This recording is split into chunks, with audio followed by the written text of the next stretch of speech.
ചാലക്കുടി മുനിസിപ്പാലിറ്റിയുടെ നേതൃത്വത്തിൽ ഉപജില്ലാ ശിശുദിനം ആഘോഷിച്ചു.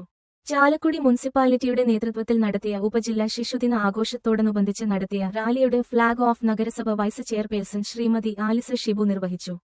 നഗരസഭ പരിധിയിലെ വിവിധ സ്കൂളുകളിലെ കുട്ടികൾ പങ്കെടുത്ത rally Chalakudy saint Mary's L P സ്കൂളിൽ നിന്ന് ആരംഭിച്ച് SH LP സ്കൂളിൽ സമാപിച്ചു. തുടർന്ന് നടന്ന സമ്മേളനത്തിൽ സെന്റ് ആന്റണീസ് HS കോട്ടാറ്റ് സ്കൂളിലെ കുമാരി അന്ന ജോസ് അധ്യക്ഷത വഹിച്ച യോഗം കൊരട്ടി LFC LP സ്കൂളിലെ വിദ്യാർത്ഥി കുമാരി ക്ലെയർ റോസ് ലിയോ ഉദ്ഘാടനം ചെയ്തു. കോടാലി GLPS സ്കൂളിലെ വിദ്യാർത്ഥി Kumari Krishnaveni KJ, saint Don Bosco HSലെ നില ആൻഡു, കൊരട്ടി LFC HSSലെ Kumari Avaneeja ITM, saint Don Bosco HSലെ ഹോളിൻ ഡേവിസ് എന്നിവർ ആശംസകൾ അറിയിച്ചു സംസാരിച്ചു.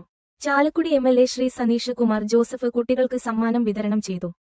യോഗത്തിൽ നഗരസഭ വൈസ് ചെയർപേഴ്സൺ ശ്രീമതി ആലിസ ഷിബു, വിദ്യാഭ്യാസ standing committee chairman Shri MM Anilkumar, പ്രതിപക്ഷ നേതാവ് Shri VS Suresh, ward councillor Shrimati Nita Paul, Shri Shibu Valappan, Shrimati BG Sadanandan, AEO Shrimati Nisha PB, BPC Shri Muraleedharan CG, HM forum convener Shrimati Rani John, father Varghese Pathadan, programme convener Shrimati Sreeja IN, Shrimati Litty, Shri Anilash KM, PTA ഭാരവാഹികൾ, അധ്യാപകർ എന്നിവർ പരിപാടിക്ക് നേതൃത്വം നൽകി.